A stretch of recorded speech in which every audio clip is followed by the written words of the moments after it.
And now what legalizing marijuana could mean for Texas, especially the borderland. ABC 7's Rachel Phillips joins us live from a place where things could become pretty tricky for law enforcement. Rachel.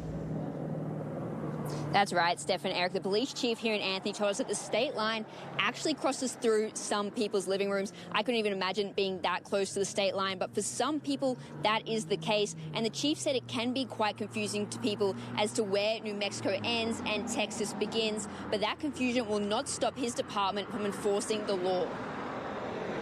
Do our job, and we cannot, for the lack of better words, slap them on the hands and say, okay, don't do it again. They have to be held accountable to know that where the state line is and where you can possess and where you cannot. And the same can be said for El Paso. The laws that pertain to New Mexico apply to New Mexico, but the laws in Texas still apply. Law enforcement agencies in Texas have been dealing with marijuana for years now, especially after it got legalized in Colorado and more recently Arizona. Officials say nothing will drastically change, even though it's more accessible. We may be a 5-minute drive from Sunland Park, where if it passes, it'll be legal, but that stays there.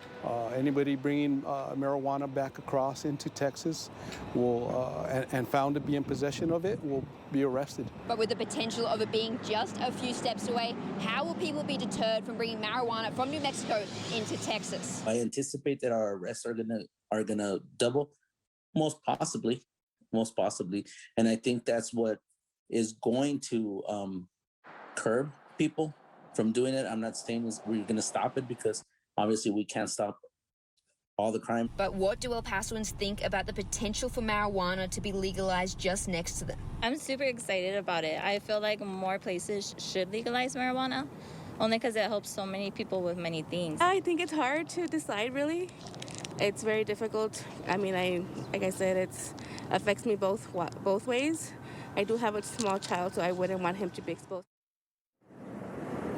And Steph and Eric, if the bill does get signed into law, the chief here said the most important thing is educating his citizens on where that state line does begin and end, as well as where it's legal and illegal to have marijuana. Reporting live from the state line, Rachel Phillips, ABC 7. All right, Rachel. And officers cannot set up checkpoints, but if they smell pot during a traffic stop, they have probable cause to search the car and test for marijuana in your system, which could lead to a DUI charge.